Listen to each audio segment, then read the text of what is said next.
Good morning all of you.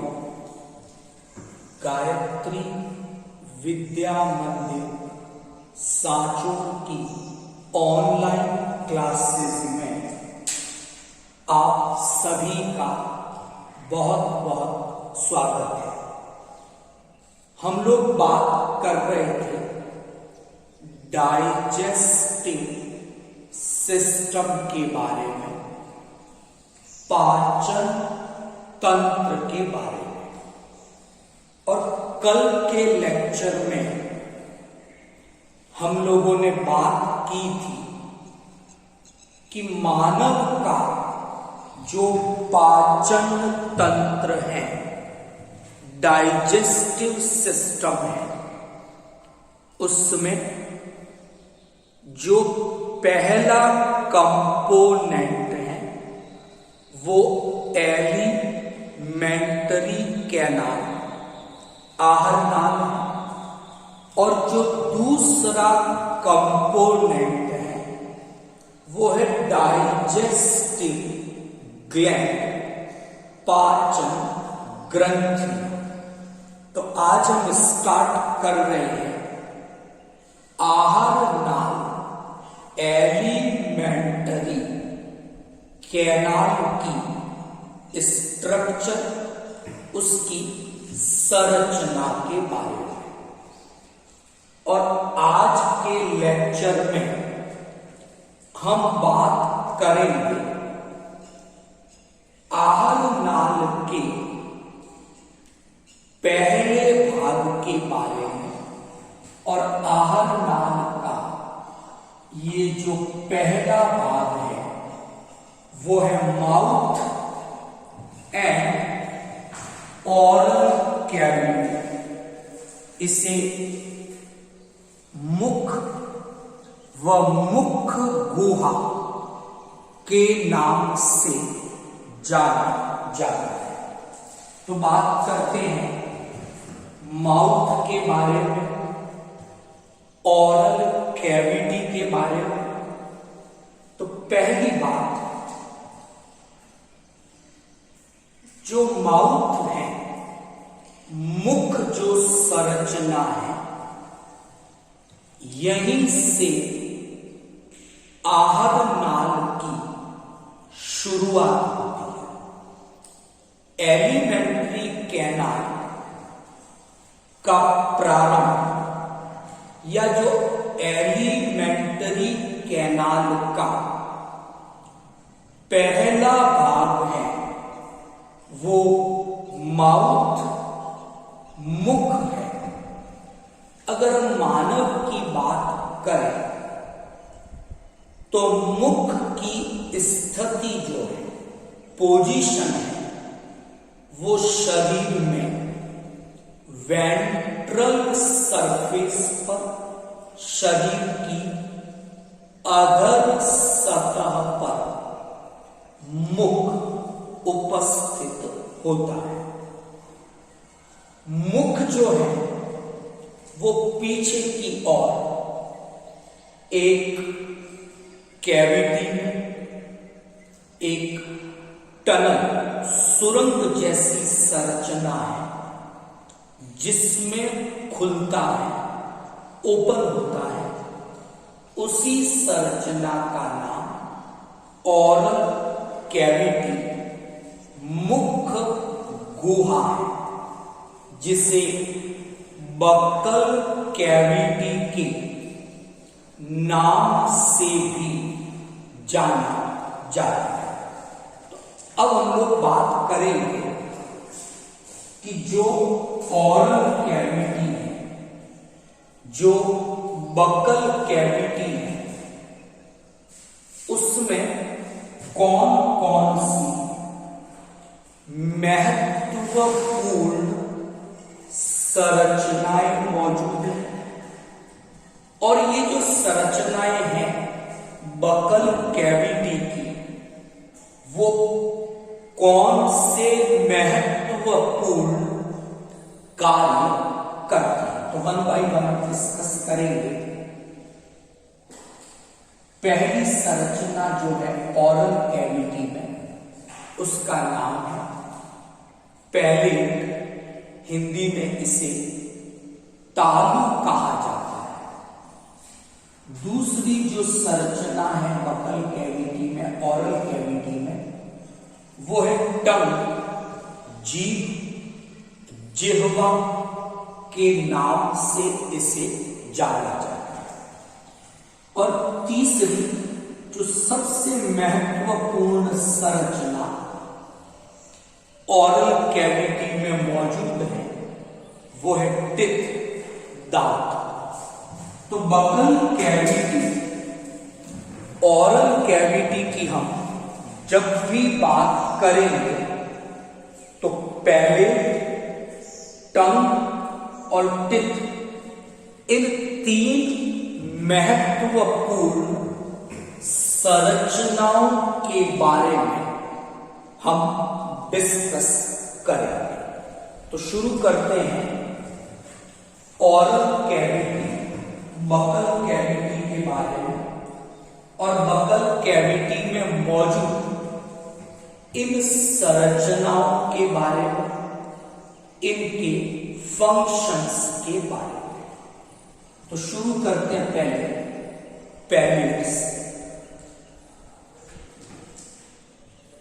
जो buccal cavity है हमारी, जो हमारी मुख गुहा है, इस मुख गुहा का जो छत वाला हिस्सा है, जो रूफ है इसकी, वो पैलेट कहलाती है। तो जो तालु है, जो पैलेट है, वो एक्चुअल में हमारी जो मुख गुहा है, बकल कैविटी है, इसका छत वाला, रूफ वाला पार्ट है।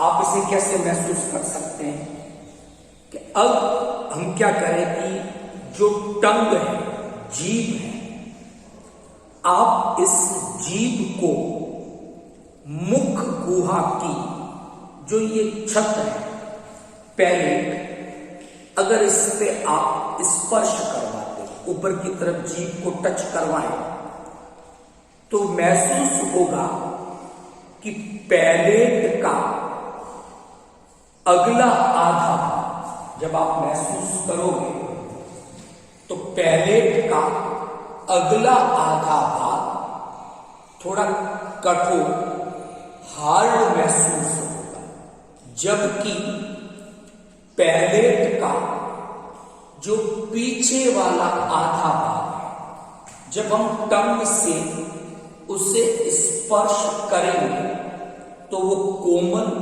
सॉफ्ट महसूस होता है। तो जो पैलेट है, तालु है, ये दो भागों में बटा हुआ है। जो अगला वाला आधा है, it is hard palate, Hindi में इसे कठोर तालु के नाम से जाना जाता है।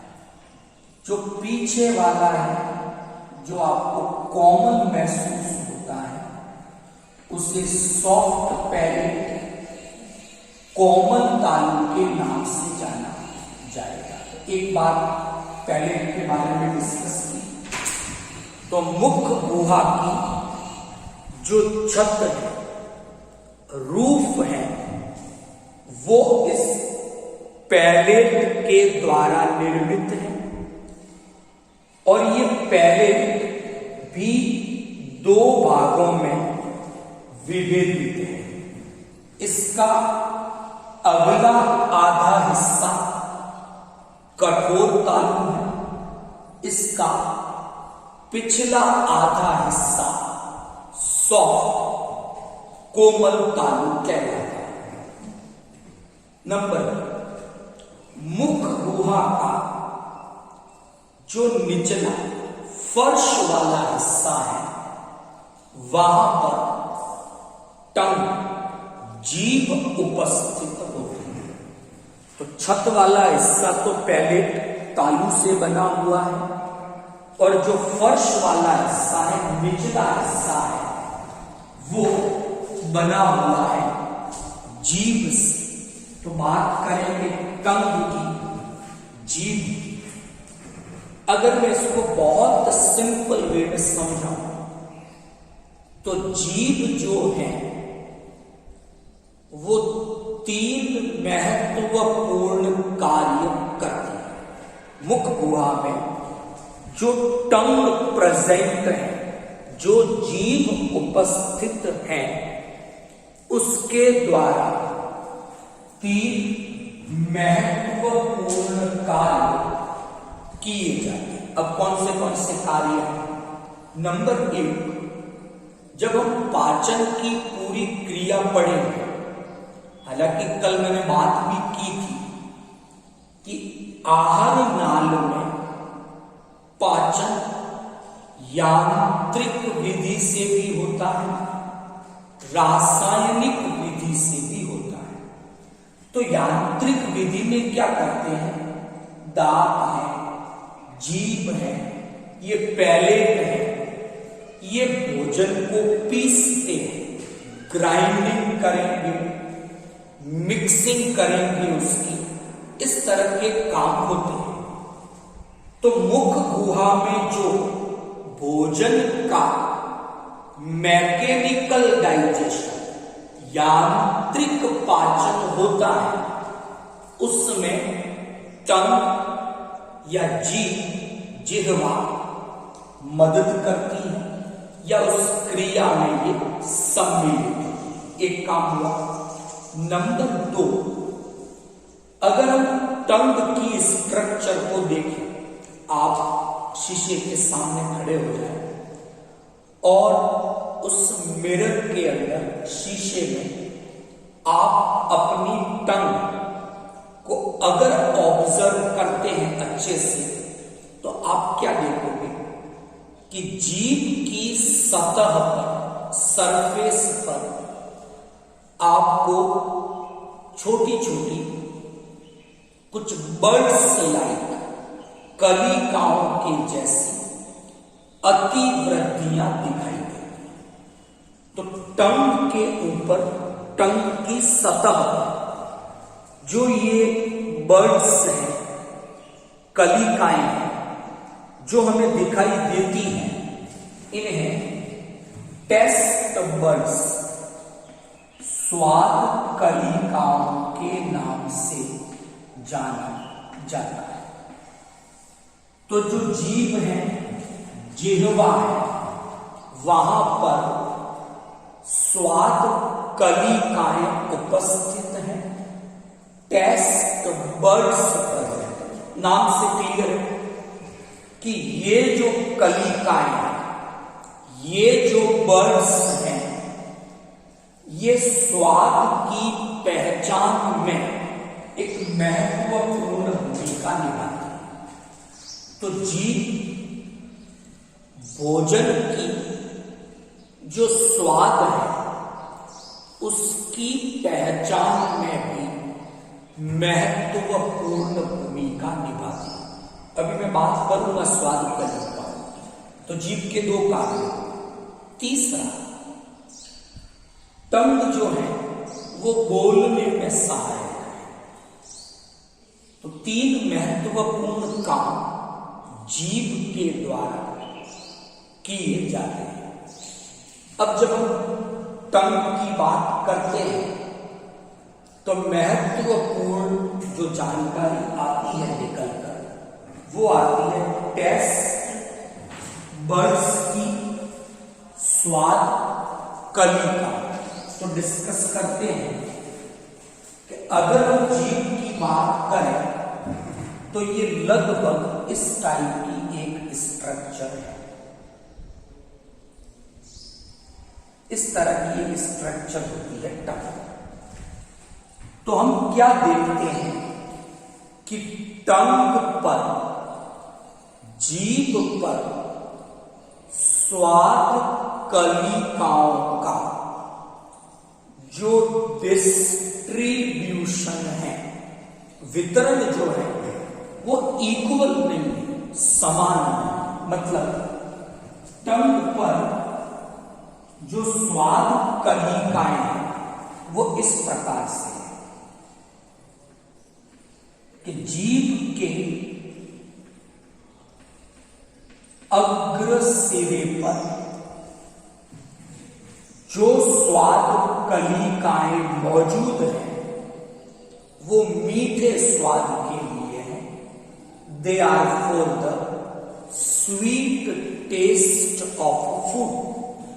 तो जो मीठे स्वाद वाली स्वाद कलिकाएं हैं वो हमेशा जीभ के अग्र सिरे पर मौजूद होगी। दूसरी ओर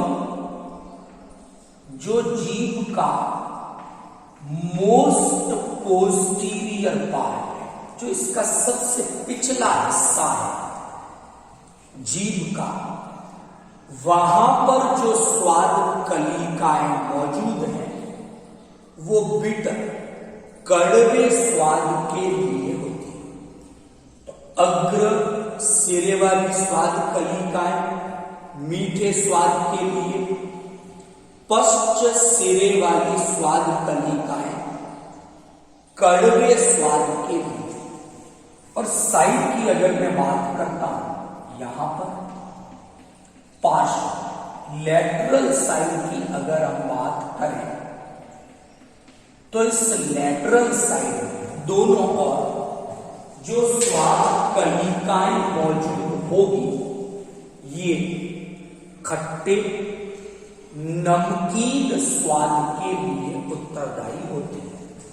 तो अलग अलग प्रकार के टेस्ट के लिए ये स्वाद कलिकाएं जीभ की सतह पर इस प्रकार से व्यवस्थित रहती है। अब यहां बात आती है कि हमने यहां बात की मीठे स्वाद की, कड़वे स्वाद की, खट्टे और नमकीन स्वाद की, लेकिन हमने तीखे स्वाद, मिर्ची का जो तीखापन है उसके लिए कोई स्वाद कलिकाएं नहीं होता है। तो एक्चुअल में मिर्ची का जो तीखापन है वो किसी प्रकार का स्वाद नहीं है, क्योंकि तीखे स्वाद के लिए तो कोई स्वाद कलिकाएं मौजूद ही नहीं है। तो मिर्ची में तीखापन इस जीभ पर होने वाली एक प्रकार की जलन का उदाहरण है, और उसी जलन को तीखा, हमारी लोकल लैंग्वेज में चरखा स्वाद इस नाम से जानते हैं। तो आज हमने बात की मुख और मुख गुहा की, एक बात की उसमें पैलेट की, तालू की, एक बात की उसमें टंग की, जीभ की। लेकिन मुख गुहा की जो सबसे महत्वपूर्ण संरचना है वो दांत है, टित है। तो कल के लेक्चर में हम लोग बात करेंगे मानव में जो दांत है, टित है, एक तो उसकी प्रॉपर्टीज क्या क्या है एक बात, फिर दांतों का डेवलपमेंट कैसे होता है, परिवर्तन, और फिर एक दांत की स्ट्रक्चर, संरचना की बात करेंगे, और डेंटल फॉर्मूला, दंत सूत्र हम कैसे लिखते हैं, एग्जाम पॉइंट ऑफ व्यू से कैसे याद किया जाए उसे, उसके बारे में हम कल बात करेंगे। आई होप आज का जो लेक्चर था आपको समझ में आया होगा। वीडियो को ज्यादा से ज्यादा लाइक और शेयर करें। Thank you all of you.